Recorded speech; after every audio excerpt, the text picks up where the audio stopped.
When you sit down to go through Monday's game, what were the first kinds of things that you wanted to take a look at? Just take it one drive at a time and see how the game went and the momentum and, what I was thinking in the moment. And then just looking at my fundamentals, how did I look with my footwork and where my eyes are at, all those kind of things. And then obviously going over the mistakes and, being critical of myself, but also asking myself, all right, where do we go from here? How do I get better? How do I change it? So that's really what I'm asking myself. After the game, you said you wanted to look at the film to see why you weren't driving your throws the way you normally would. Did you find what you were looking for? And if so, what was it? I think, the pick to Ricky was on the run. Like, how can I throw the ball better on the run or set my feet quick and drive the ball? And I left the ball up high, and he got it. The one to JJ, that one is just strictly just throw the ball. I was laying it to a spot where he can go get it, but he had the guy beat, and, I can't take an extra hitch and throw the ball like that. I gotta put it on him. He won right away. And then the one to Ricky was I took a extra hitch. I should have hitched and thrown it right away and anticipated better. And that one was just a matter of being late. So that's what I saw in the film. I feel like missing time has sort of affected your timing a little bit in these last couple of games. It's just, reps and playing football again and getting back into it. So, but there's also some good plays that I've made too. So, I can't just say because I threw 3 picks in one half, my timing and everything's off. It's give or take with all that. So for me, it's keep practicing, keep playing, and try to be real about it. Not try to have any more excuses. Will you experiment with a glove at all this week, just given what you might be facing in Cleveland on Sunday? No, will not. Did you ever win in Iowa State? I never did. No. Do you have any concern in these conditions that you kind of struggle at all to just really grip it and rip it in these conditions? Possibly. I think that's any quarterback in the NFL. If it's some kind of rain or if the ball's wet, it does change. The mindset of taking care of the ball, but at the same time, you do have to drop back. You got to throw it on time, and if it's not there in time, let's be smart with the ball. So I don't know. I think it just depends on how hard it's raining and really what the conditions are when we get there in the moment. But I don't think I've played in rain before, and I've made it happen before. I've gotten the job done before in it, so I'm not gonna be afraid or change anything in terms of my preparation going into the week. So. Brock, Juice is the nominee for the Art Rooney Sportsmanship Award, and it made George and Christian laugh just a little because they said he's such a trash talker. Can you speak to that?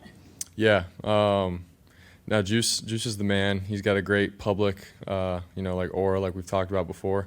But yeah, just around the boys, man, he loves to talk trash to us and sort of humble everyone else around him. He's a vet. He's been in the league for a while, so. But good for him. I'm glad he's got another award. How much more alert do you have to be this week for the guy that's going to be in this line of vision with Myles Garrett coming at you? Yeah, obviously I think the best in the league at what he does, and you have to have a game plan ready for him, and more than anything, understand you can't be holding on to the ball too long, So, and that's, I think any quarterback could say that about him. We all have his respect. So it's going to be a good challenge for all of us, and I'm excited for our game plan to go in and compete. But across the board, their defense in general is really good. So it's obviously 95, but the rest of the guys that they got too, they're a really good squad. Brock, we've talked in the past about that chip on the shoulder and having something to prove, and I just get this feeling this offensive line has that vibe right now, that your offensive line has this vibe of hey, we've been downed. They look like they got something to prove. Do you sense that? Definitely. I think we've had some new faces and stuff that have come in and played, and we have the vets that have been playing together too, but it's changed, since the last couple of years. And I think just as a whole, it's, how can we get back to, and for them, our mindset of let's run the ball, man, and run it down. All the gaps, doesn't matter if it's a gap or outside, they want to be, they're up for the challenge. Do you sense that? Definitely. I think we've had some new faces and stuff that have come in and played, and we have the vets that have been playing together too, but it's changed, since the last couple of years. And I think just as a whole, it's, how can we get back to, and for them, our mindset of let's run the ball, man, and run it down. All the gaps, doesn't matter if it's a gap or outside, they want to be, they're up for the challenge and they're ready for it. And But that's been their mindset all year. It's just, now I feel like we've come to a point in the season where everyone's playing together, everything's clicking, but those guys are dogs, man, and they're going to continue to get better, even though we're late in the year. So I love their mindset and everything that they do, the run game, pass game. So we got the right guys in the room there. You mentioned the Browns personnel. From a schematic standpoint, what does Jim Schwartz kind of bring to the table? What are some of the staples that makes his defense successful? And what do you remember about facing the 23? Yeah, I mean, just, they're sound in their coverages, a tough defense. They rally. On film, like, you just see guys flying all over the place. And so when you're watching film and you see a defense like that, it's like, okay, like, it's going to be one of those games, man. It's a blue-collar game. And, they've played everybody really well. Offensively, I feel like they've shut down a lot of offenses. And, it's a credit to Jim Schwartz and how he, coaches up his defense. And so going back to 23 was the same thing. It was a gritty kind of game. It wasn't the prettiest, but you got to find a way somehow, some way. And, when there's a big play, you got to take advantage of it. So, but a lot of props to him and how he's done it throughout, his career as a coach and stuff, but nothing but respect. Brock, you and Ricky have both had some time off. Where are you guys at in rebuilding the chemistry that we saw during training camp?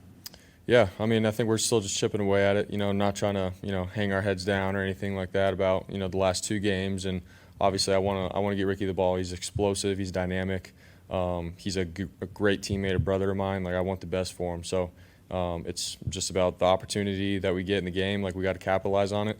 I got to continue to trust and rep the routes and plays together at practice, and then I know that that'll carry over to the game. So, I have 100% faith that it'll pick up. All right. Thank you guys. Thanks, guys.